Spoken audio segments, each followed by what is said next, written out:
We're diving into a British classic that's an absolute must for any Sunday roast, Yorkshire puddings. I'm Barney Desmasri, a food editor here at Good Food, and I'm going to show you how to make the biggest, fluffiest Yorkshire puddings you've ever tasted. Trust me, you don't want to miss this. Let's get started.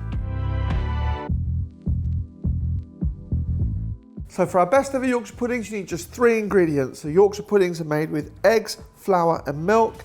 And here we've got a little bit of oil which we're going to use in our tin, but you could use other fats. Traditionally they use dripping. Quick note about the quantities of the ingredients we're going to be using. So when this recipe was originally written by me, it was part of a bigger feature using one batter for lots of other recipes. So the quantities are slightly odd.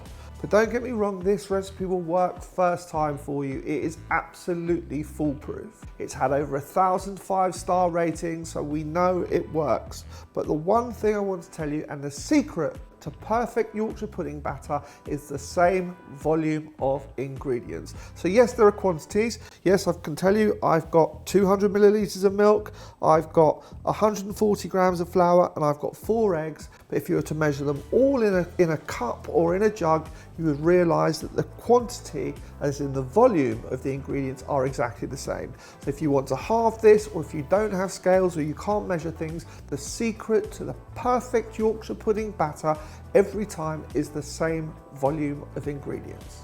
So next tip, now we're making the batter. The secret to a lump-free batter is first to mix your eggs and your flour together and then add the milk. So in with our 4 eggs. If you add your milk and your eggs together, which some people do, and then you add your flour, you can get clumps of flour in it. But by beating the flour first with the eggs, you get a lovely smooth batter. In with our flour, it doesn't need to be sifted. This is plain flour, and then you just want to whisk these two together until you have a thick, smooth paste. Look at that, that's lump free. Not a lump of flour in there. We know our batter's going to be smooth. Now we're going to add our milk to our flour and our eggs. And you're after a consistency of like single cream. That's what we're after here. We're after a batter that's thinner than you probably think, but if you stick to the same volume, so that's volume, not weight, the same volume of flour, eggs and milk, you will have perfect batter. Now another way of doing this, which is like a cheats way, is you can do this in like a smoothie maker or a blender. You just tip all your ingredients into your smoothie maker, you blitz it up, and then you can pour it straight from the smoothie maker into your tin. But here we're doing it traditionally, and there we have our batter, the consistency of single cream. We're going to season that with a little bit of salt. Put about half a teaspoon of salt in there and some pepper. Some recipes say to use white pepper so you don't get those speckles, but I've got absolutely no problem with the speckles in our batter. So there's our batter done. Now a quick note on the batter. Some recipes say to make it up to 24 hours beforehand. Some recipes say you can use it straight from having been mixed. Some people turn their ovens on and then mix their batter.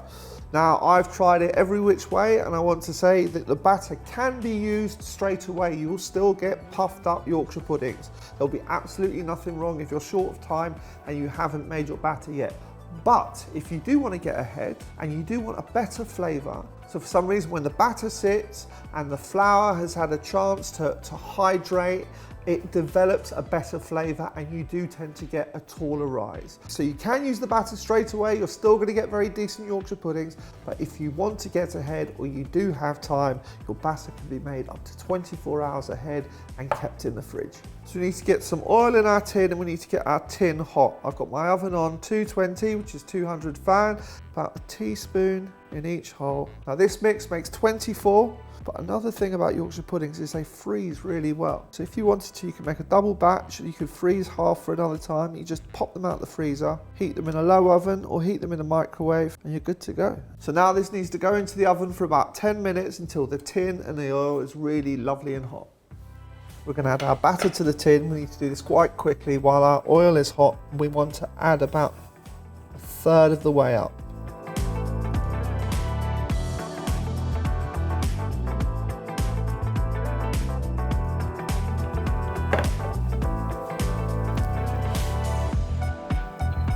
So our Yorkshire puddings have gone in the oven and we're going to leave them undisturbed for at least 15 minutes. So they're going to take 15-20 minutes depending on how large they are, but for the first 15 minutes leave that oven door closed.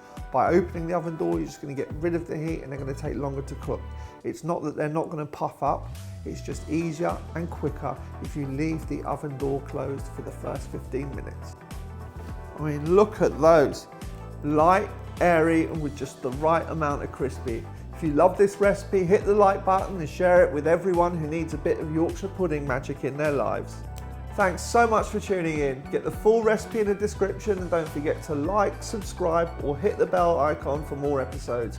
Visit goodfood.com or download our app for more tasty recipes. Leave a comment below and let us know whether you think it's Yorkies with any roast or just roast beef.